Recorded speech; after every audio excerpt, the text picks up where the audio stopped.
Eran troncos para mí. No se consideraban humanos, eran conspiradores o espías.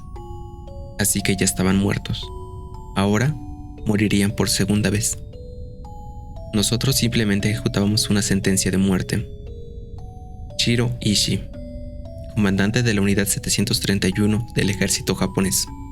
En el marco de la Segunda Guerra Sino-Japonesa, entre 1937 y 1945, con apenas 6 kilómetros cuadrados, pero manchada por el sufrimiento de más de 15.000 esclavos civiles chinos, cuyos lamentos quedaron grabados en los muros de más de 150 edificios.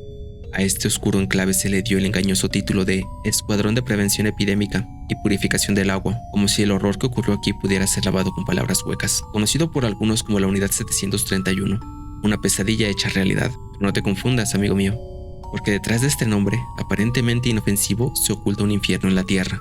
Imagina la desolación de los prisioneros de guerra, los detenidos políticos y civiles que cayeron en manos de los sádicos verdugos de la Unidad 731, chinos, soviéticos, mongoles, coreanos. Una mezcla de voces y sufrimiento, todos atrapados en este abismo de desesperación, incluso aquellos que estaban mentalmente enfermos o discapacitados, incluyendo niños. No escaparon a la mirada fría y calculadora de sus torturadores.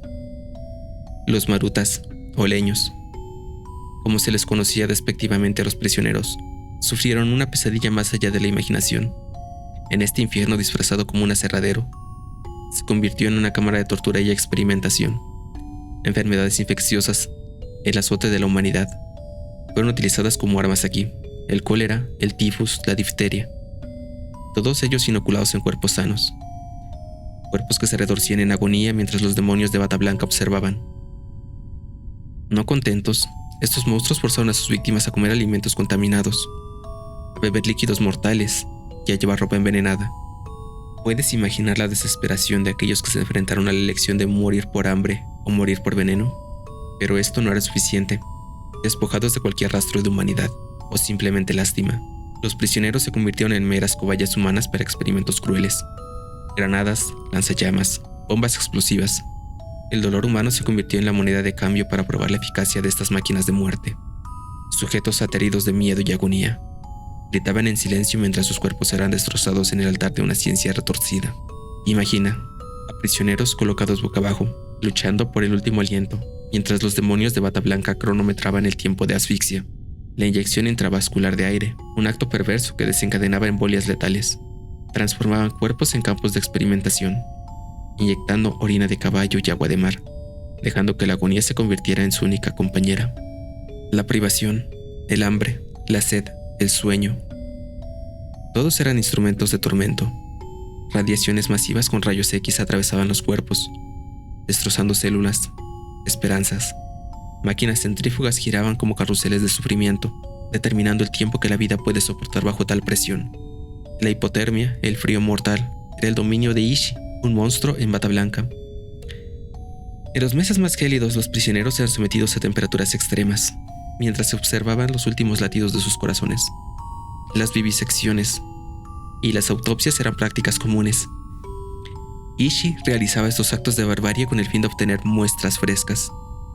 Los quirófanos se convirtieron en campos de pesadilla, donde se realizaban apendicectomías y traqueotomías sin anestesia. Miembros eran amputados y los sobrevivientes eran asesinados sin piedad, aunque las pruebas quedaron plasmadas en papel y película. Gran parte de la evidencia fue destruida en un intento de borrar la atrocidad. Pero las imágenes que sobreviven son testimonio de la crueldad que un ser humano puede tener con otro. Las sombras de la injusticia se ciernen sobre el final de esta oscura saga. A pesar de los horrores que emanaron de los pasillos de la Unidad 731, la justicia pareció oscurrirse entre los dedos, como un espectro que nunca fue plenamente alcanzado. Mientras los responsables políticos y militares de Japón enfrentaron un tribunal internacional, los siniestros maestros de la Unidad 731 tejieron un acuerdo de inmunidad. ¿Cómo es posible que aquellos que dirigieron esta sinfonía de sufrimiento lograran escapar del juicio? La respuesta está envuelta en la sombra de acuerdos secretos y convenios oscuros. Los centros de experimentación, templos del tormento, fueron destruidos en un acto de encubrimiento. Explosiones arrasaron con la mayoría de las pruebas. Pero no solo eso, la vida de los prisioneros, infectados y sanos, arrebatada con la brutalidad de las inyecciones de cianuro. ¿Cuántos cayeron víctimas de esta locura? Algunos dicen 12.000, otros hablan de 200.000. Pero incluso estas cifras pueden no capturar la magnitud completa del horror. Epidemias, enfermedades inoculadas como armas mortales, podrían haber elevado el número de muertos a 580.000.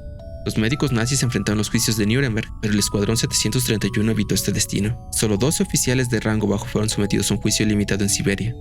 Las penas fueron leves, una parodia de justicia, en comparación con el horror que habían perpetuado. Ishi, el arquitecto de esta pesadilla, trató de escapar, de evadir la justicia. Pero el destino tenía otros planes. Capturado por los estadounidenses en 1946, enfrentó una elección: la inculpación y la inmunidad a cambio de sus espantosos secretos. El juicio de Tokio, en una sala sin público. Y así, el hombre detrás del monstruo nunca fue procesado.